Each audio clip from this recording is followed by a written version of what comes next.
Hey there! So you all know who Gordon Ramsay is, right? One of the most famous TV chefs of the 21st century, Chef Ramsay has spent the past 30 years growing his brand and cementing himself as a household name. I have enjoyed several of his shows over the years and seemingly enjoy how he's mellowed out a bit more in the recent years. That being said, you gotta love the classics. You're pissed, are you? Not as fucking look at me in the eyes! Not as pissed as I am! You fucking are! Donkey! With over 50 television and film credits to his name, one of his most popular projects has always been Hell's Kitchen. This show started in the UK before shifting to a US-based production in 2005, where it's still going strong to this day. It was recently renewed for a 22nd season set to begin in late 2023. Well, anything successful needs spin-offs and derivatives, right? Well, the powers that be agreed, and in 2008, greenlit the creation of a Hell's Kitchen video game. Developed by Ludia and published by Ubisoft, Hell's Kitchen the game was released in September 2008 for Nintendo DS, Wii, and PC. I will be playing the PC version for this one. The game begins promptly and utilizes a very minimal menu system. My favorite part so far is the ad for Gordon Ramsay's actual cookbook. Despite the incredibly detailed recipe instructions provided at the start of each level, you don't actually need to remember anything about what you will be serving that day. You'll see why in a moment. Are we ready? So the game is supposed to simulate running the entire restaurant, which includes the front of house activities such as seating customers, taking orders, and bussing tables. You also have to manage the kitchen by prepping ingredients, then combining them into the proper dish. The twist is in the time management aspect of it all. Different dishes will take different amounts of time to prepare, so you need to apply a little bit of strategy to your order of operations. How long for the risotto? Risotto, 2 more minutes, chef. There's nothing coming out! The entire point of each day is to earn stars by completing tasks quickly and correctly.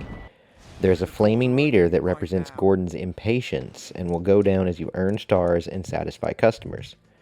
This will lead to either some compliments or famous Gordon Ramsay beratement.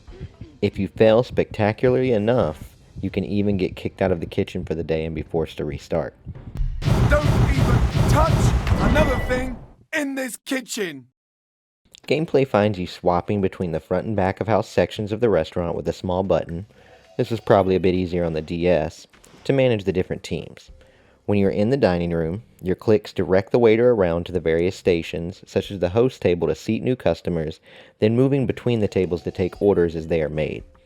This part has a surprisingly fluid art style, although it is interesting that they didn't take the time to animate the waiter moving between tables, so he just teleports between different locations.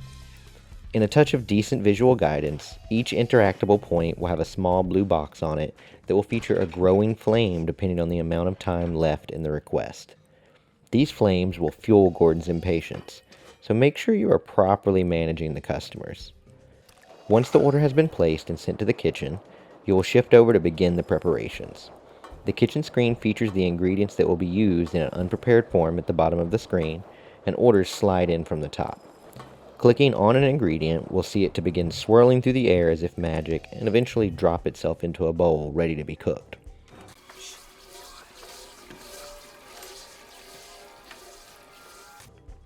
There's a little bit of thought required for the next step, as you will notice that every dish has a different cooking time associated with it. The goal is to have the dishes finish at the same time so they can go right out to the tables together. Since you also only have one of each ingredient prepared at any given time, you must make sure that you're adding them in and starting the correct recipe at the correct time. This isn't exactly the most complex system, but I did find it pretty satisfying to get the timing just right.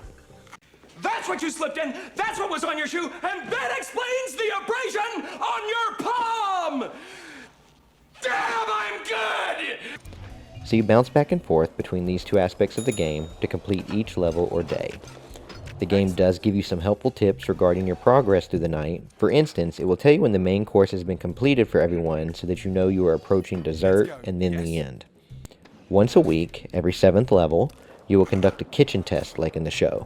This will see you using both red and blue team kitchens at the same time and requires you to cook multiple dishes at once utilizing a much larger number of ingredients. Honestly, just always prep ingredients when available and pay attention to the longer cook times and you'll breeze right through this. It definitely didn't set any new standards for challenge. So it's not gonna be easy. It's gonna be really hard.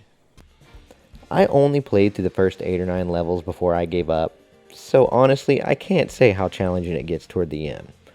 I do think this one was probably served best on the DS due to the touchscreen and the ability to open and close your DS and play it in short spurts. The cursed Gordon Ramsay model is worth preserving if nothing else. It's stuck somewhere between surprisingly accurate and mid-2000s CG jank. I honestly kinda love it. I'm a very proud man. So that is Hell's Kitchen the game, and possibly a new face for your sleep paralysis demon? Sorry for the short one this time, as well as the delay in posting. My fiance and I have spent the past couple weeks moving house, and that's always so fun and not at all exhausting. This is a silly game that I've been sitting on for a while now, so I figured this was a good chance to pull it out and make a video. Thank you for watching if you're still here. Honestly, thanks even to the folks that didn't make it this far. I really do appreciate the views and feedback. It's fun watching the channel grow, and I'm looking forward to some fun future videos. Consider subscribing so you don't miss any of those videos once they do come out, and let me know your thoughts about this game down in the comments. I appreciate any and all of your time. As usual, I've been Dr. Ursa. Take care.